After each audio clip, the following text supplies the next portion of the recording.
வணக்க நேயர்களே, நாம் இன்றைக்கி பார்க்க போகிறது அந்த பழமொழிக்கான விளக்கம் தான். விளக்கத்துக்கு முன்னாடி மறுபடியும் ஒரு முறை பழமொழி நாம் பார்த்துருவோம். அறுக்க மாட்டாதவன் இடுப்பில் 58 அருவாள். இதுதான் பழமொழி.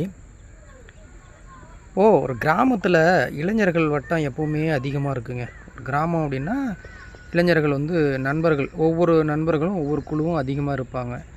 அதில் ஒவ்வொரு இளைஞனுக்கும் உண்மையாலுமே ஒரு தனித்திறமை இருக்குங்க.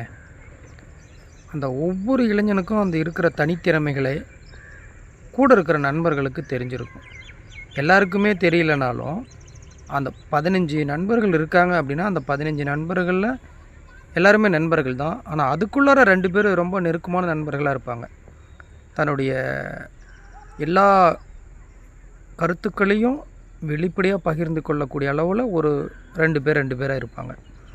இப்படி இருக்கிற சமயத்தில் எப்போவுமே அந்த கூட்டத்தில் ஒரு ஒரு இளைஞன் எப்படி இருப்பான் அப்படின்னா நிறையா வாய் பேசுவான்.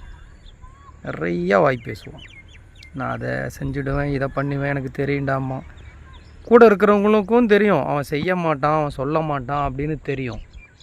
ஆனாலும் அவன் அதை சொல்லுவான். இப்படி சொல்லும்போது என்ன நடக்கும் அப்படின்னா நண்பர்களுக்குள்ளார எல்லாருமே அந்த சொல்லக்கூடிய அந்த காமெடியாக பேசக்கூடிய அந்த நபரை கிண்டல் பண்ணுவாங்க. அவன் சொல்கிறது செய்ய மாட்டான்னு தெரியும், ஆமாம்மா இவன் செஞ்சிருவான் அப்படின்னு சொல்லுவாங்க. அது எல்லா இடத்துலையுமே நடக்கும். எல்லா இளைஞர்கள் கிட்டேயும் இந்த மாதிரியான ஒரு பேச்சு அடிபடும். இது ஒரு புறம் இருக்க. இப்போ நம்ம வீட்டில் பாட்டி இருப்பாங்க.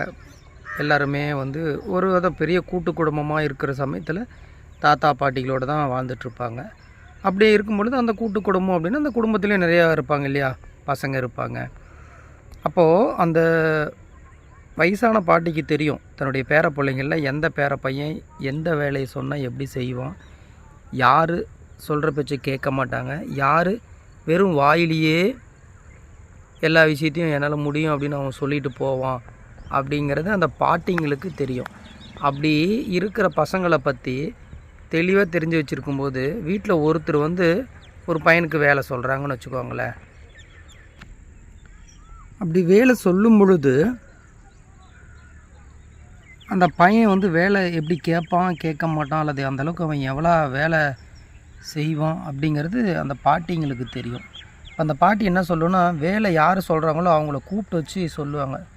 யார்கிட்ட வேலை சொல்லியிருக்க, இவங்ககிட்டயா, இவங்ககிட்ட வேலை சொன்னால் எப்படி, அறுக்க மாட்டாதவன் இடுப்பில் 58 அருவாள் மாதிரி இவங்ககிட்ட போய் வேலை சொல்கிற அப்படிம்பாங்க.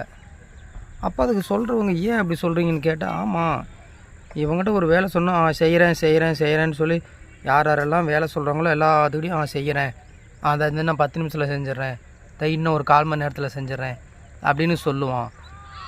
ஆனால் எந்த வேலையும் தொடங்க மாட்டான். ஆனால் பார்த்தா எல்லாத்துக்கிட்டையும் நான் இந்த வேலை எனக்கு இந்த வேலை தெரியும், அந்த வேலை தெரியும் அப்படின்னு சொல்லுவான் அப்படின்னு இந்த பாட்டி சொல்லுவாங்க. அது மட்டும் இல்லாமல் இவன் வேலைக்கு போன இடத்துல எனக்கு செய்ய தெரியும் அப்படின்னு சொல்லிடுவான் ஒரு வேலை, ஆனால் அந்த வேலையை அவனுக்கு தெரியாது. அப்போ அந்த மாதிரி இருக்கிறவன் தான் எனக்கு எல்லா வேலையும் தெரியும் அப்படின்னு பொய் சொல்லிக்கிட்டு எல்லாத்தையும் ஏமாத்துறான் பார்த்தீங்களா, அவனுக்கு தான் இந்த பழமொழி பொருத்தமாக இருக்குங்க. எல்லாத்துக்கிட்டையும் ஏமாத்துறான் அப்படின்னா இவன் கூடயே யார் மிக நெருக்கமாக இருக்காங்களோ அவங்களுக்கு மட்டும்தாங்க தெரியும் இவன் எந்தளவுக்கு வேலை ஏமாத்துறான், இவனுக்கு எந்தளவுக்கு வேலை தெரியும், இவன் எப்படி எல்லாரையும் ஏமாத்துறான். மேலோட்டமாக ஒரு வேலையை பற்றி அடிப்படையான மேலோட்டமாக தெரிஞ்சுக்கிட்டு எனக்கு இந்த வேலை தெரியும், நான் இந்த வேலை செய்கிறேன் அப்படின்னு எல்லாத்துக்கிட்டையும் சொல்லுவான். இது இவன் பொய் தான் சொல்கிறான் அப்படிங்கிறது யாருக்கு தெரியும் அப்படின்னு பார்த்தீங்கன்னா கூடயே இருக்கிறவங்களுக்கு மட்டும்தாங்க தெரியும். அந்த கூடயே இருக்கிறவங்களுக்கு தாங்க தெரியும் இவன் எப்படி ஏமாத்துறான்னு. அதனால தான் இவனை பற்றி சொல்லுவாங்க, இவனா அறுக்க மாட்டாதவன் இடுப்பில் 58 அருவாளுங்கிற மாதிரி இவன் எந்த வேலைக்கும் உருப்பட மாட்டான், செய்ய மாட்டான், பொய்யை சொல்லிட்டு ஊரை ஏமாற்றிட்டு திரிவான், ஆனால் கேட்டால் எனக்கு எல்லா வேலையும் தெரியும்னு சொல்லுவான் அப்படின்னு சொல்லுவாங்க. இதுதாங்க இந்த பழமொழியோடைய விளக்கம். மறுபடியும் ஒரு முறை தெளிவாக சொல்கிறேன், அறுக்க மாட்டாதவன் இடுப்பில் 58 அருவாள் அப்படின்னு சொல்லுவாங்க. இந்த பழமொழி யாருக்கெல்லாம் புதுசாக விளக்கம் இதுதான் தெரிஞ்சுக்கிறீங்களோ இதை கேட்டுட்டு விளக்கம் எப்படி இருக்குன்றதை கமெண்ட் பண்ணுங்கள். நாம் மற்றும் ஒரு பதிவில் சந்திப்போம். நன்றி, வணக்கம்.